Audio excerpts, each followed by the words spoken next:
A special edition where we're meeting with the different candidates who are running for election, re-election. With me today is Mr. Rick Pollitt. Joe, it's a pleasure to see you. Great to see you again, Rick. We're going to get right into these questions and see where we can go with this. After one term as county executive, why should the voters support you? Well, there's two parts to that. Why should they support me, and why would I even want the job? I tell you, being the first county executive has been an honor, and it's been an opportunity. Unfortunately, about halfway through the term, the world turned upside down, and we're faced with challenges now that frankly no one has had to deal with since the days of the Great Depression. I've looked forward to making this new system work, because I think it is an opportunity to have one person responsible for the general direction of the county and to be accessible to all the people, to the folks who do business with the county, to be accessible to people who work for the county, to serve as the architect of the climate of what the whole character of the county is to be about. And I think we've made very good progress in that time in transitioning to a new form of government. You know, this is totally new, not just for Wycomico County, but for the whole Eastern Shore. I'm the only county executive on the shore. And so everything we do is precedent making, which means you have to think about what you're doing and keep in mind that you know, this is going to affect things down the road. Mm-hmm. So I've got the experience, obviously. Right.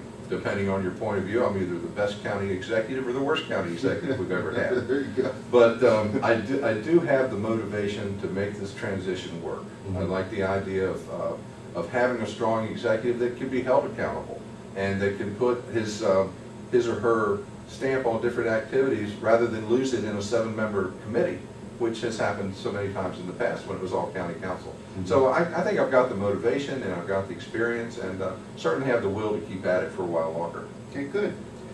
What do you consider your biggest success as county executive? I think making the successful transition to this point. Now, there are still some educational components that we need to put out, not just for the county council, but for the people at large, just to explain how this new government operates conceptually and also in practice. But I think the success has been how we've taken challenges and made things work because of them. You know, the landfill scandal was a big deal for us very early in the term, and yet we took that scandal to devise ways to have much tighter accounting procedures in place. There's much more scrutiny of county spending through our purchasing policy. We're much more careful about our supervision of county employees, and we've responded to that problem with a much more solid and a much more progressive oversight in the county government. So that and the fact that even with historic cuts in funding, we've still been able to keep the train running. Might not be running on time always, yeah. But you know, we're funding schools, we're funding public education. Our biggest challenge these days is roads, whereas you know we've lost millions of dollars in state aid for roads. How many millions? A few years ago it was $8 million. This year it's about $200,000. That's what you have. Used to pay for it, yes. And so we've got to make up some of the difference through the general fund, through the taxpayers, and we just it's not there to do the job as we should. Right. And so I think just the fact that we've been able to still make this transition, even in the face of historic challenges, and do it relatively well, I think. Okay. With the current fiscal situation, why have you chosen to cut spending to reach projected revenue rather than plan and execute a restructuring of county government? Good question. We actually have been planning some restructuring. What's happened though with the turnaround in the economy and the loss of the funding, we're spending more time now just trying to plug the holes to keep the train running. If we had the latitude to sit back and look at the big picture of county operations and say, well, we could consolidate this or we could restructure that, maybe put this over here under this, then that is something that we still want to do, and we have done it in the planning stages for some degree. But going back to the roads, you know, after the landfill scandal, we looked at the whole public works department, where you have one person responsible for roads, the public works office, which deals with subdivisions and plats, and the landfill solid waste collection. That looks like a perfect opportunity to do some restructuring. But as I say, right now we're just trying to plug the holes to keep business going. But we are making those plans, and when the time in the economy and the circumstances permit, we're going to have some ideas in place. It's just, we just can't do that while we're still trying to cover the basics. Gotcha. Can you explain why you have not met with the council on budget matters? Sure, actually I have, but you would never know it if you just went by what was in the newspaper. I don't read it. I understand. But one of the things that's been most difficult, not only with the county council but with the public, is explaining this whole concept of the county executive form of government.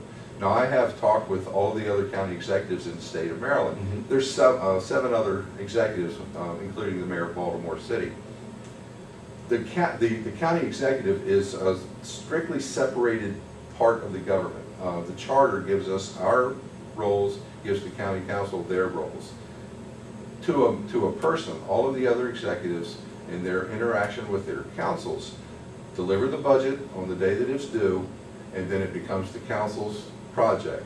Now, I have made my staff available to council and council staff at every work session, at every gathering where questions were to be asked or were going to be asked. Our folks have been there. I've actually sat down with the council president and the council vice president and the council administrator on several occasions during that budget process. Mm-hmm. It's just the way we're structured. It's not appropriate for the county executive to go and sit before the legislative branch, really, and be a part of what is really their responsibility. Now, we make the information available to them. We told them, if you'll just let us know what you want, we'll give you everything you need. We did have a couple of breakdowns this year because we did move all of the county finance business into a whole new big computer software system called Munis, and it was difficult to read. I understand that it's a great financial management tool in-house, but it's a very poor way to communicate, and we overcame that. And when we would meet, when I would sit down in my office with the council president and the vice president, they always left our office having everything that they had raised answered.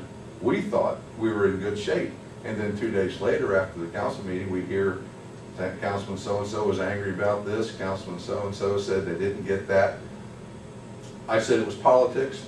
I believe that, but the basic reason why I wasn't there at their table helping negotiate the budget was because I did my work from January to April, and then it was their turn after that. But we weren't absent. We were there through our staff. I was there with the county leadership. Very interesting. And so to say that it wasn't there, it's not right. Good. Well, thank you for sharing that, because that's important stuff I think everybody's going to want to know about. I don't like this question, but when I ask this question, why should the county farmers support your re-election when you attempted to strip their development rights? Strip them of their development rights? Very good question, and it starts with a very wrong premise. A couple of years ago, the county had picked up on a long-going debate about how to manage development of our rural areas. The county had a Citizens Advisory Committee appointed. The Planning Commission looked at this topic, and a recommendation was made to the county council that would tighten up the development in the rural areas. Mm-hmm. There was an important piece of that missing, and that piece was how do we compensate the farmers who were going to lose value in their land.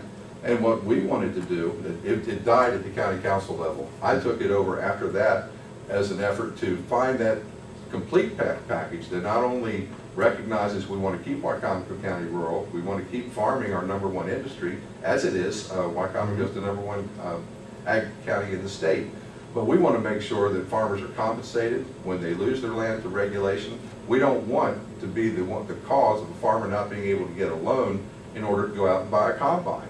So we've been just the opposite. We have vigorously promoted giving farmers and landowners the ability to get a fair return from their property. After all, they pay taxes on it. They're entitled to that, and we've been committed to that from the very start. So I think anything to the contrary just doesn't recognize the reality of it. Well, I'm glad we cleared that up. Me too. Appreciate it. Thank you for being here. We appreciate it, and I'm sure the folks are going to really appreciate learning a lot of what you just shared. Well, thank you, Joe. Always glad to be here. All right, my friend. Good night, folks. We'll see you tomorrow night. Take care.